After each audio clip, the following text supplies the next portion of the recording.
Hello, my name is Caroline Roeder. I'm a junior studying agriculture business with a minor in natural resources and rangeland ecology. I'm excited to talk to you today about energy transitions in rural America. This past summer, I had the privilege of working on a family friend's ranch in northeastern Wyoming, more specifically, Campbell County.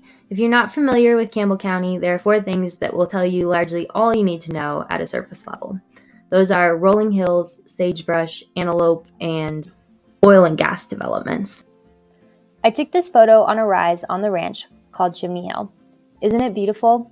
The way the sun is shining, though, hides how deeply affected the landscape is by energy resource extraction. Let me show you a few examples. This is a photo of myself after having spent half a day removing abandoned methane risers left by a bankrupt company. Abandoned methane risers can create risks for animals and animal caretakers as they move across the landscape. This beautiful red road cuts across one of the main pastures on the ranch. Therefore, it is super helpful for checking water, salt, and the well-being of animals. That being said, there is a huge network of similar roads on neighboring ranches. This very pretty yet very unpalatable grass, foxtail barley, fills the edge of a reservoir. The reservoir was developed to control methane co-produced water in the height of the methane boom. Reservoirs like this dot the landscape and may provide water for wildlife and livestock, but also introduce new plant communities and generally contribute to the salinity of local water supplies. Traveling east to Wright or north to Gillette, I could find coal mines. These coal mines serve as a focal point for the resource extraction occurring across the region.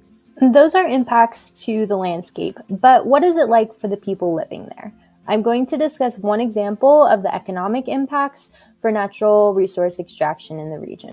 The Campbell County Public Recreation District hosts a 1 mill levy, which to date has generated about $38 million in revenue, according to their website, for public recreation in the county.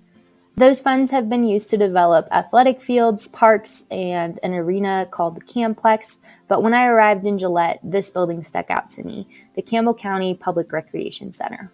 The center includes a 200-meter indoor track, basketball courts, a climbing wall, concessions, a lazy river, lap pools, tanning beds, and the list goes on.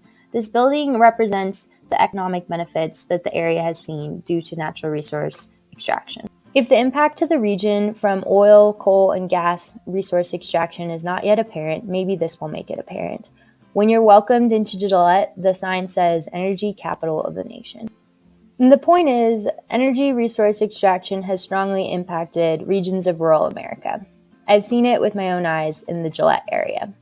Therefore, as we make transitions in energy resources, how will this impact rural America? We are all generally familiar with renewable energy transitions, so let's dive into the question of virality with some research and comments from an MSU faculty member. Dr. Julia Haggerty studies rural geography and resilience. I'd like to share 3 points that she made in a recent presentation. While every 9 in 10 megawatts of power that's scheduled to retire at a power plant is in a metropolitan or connected place, 7 in every 10 tons of coal that's at jeopardy from these plant closures is in a remote and rural place. Traditional industrial development asked rural people to live and work with extraction or industrial production in exchange for decent wages and long-term employment. Today's industrial projects tend to promise fewer local jobs for a shorter amount of time, suggesting that the value proposition for these projects is largely about public revenue, which, as I suggested, rural counties often have a really difficult time capturing.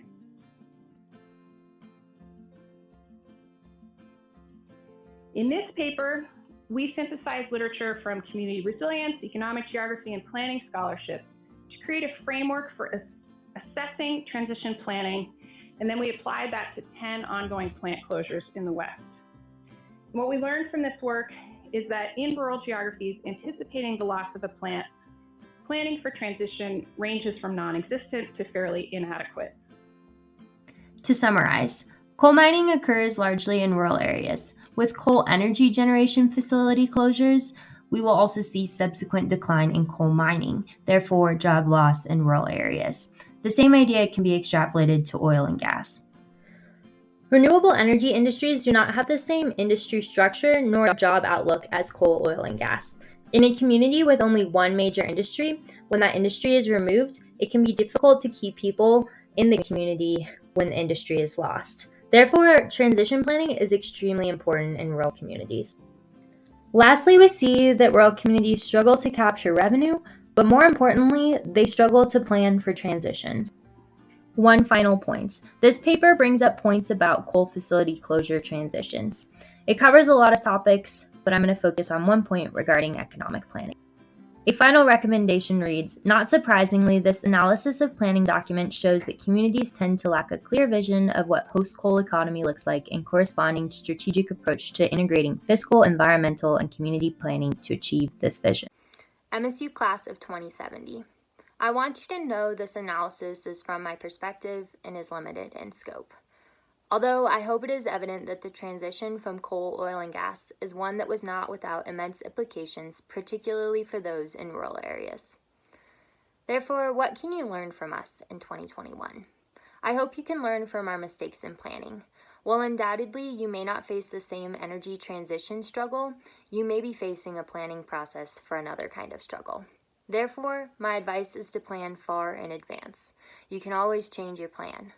Plan taking into consideration all those who may be affected. How can you include all sides of the conversation?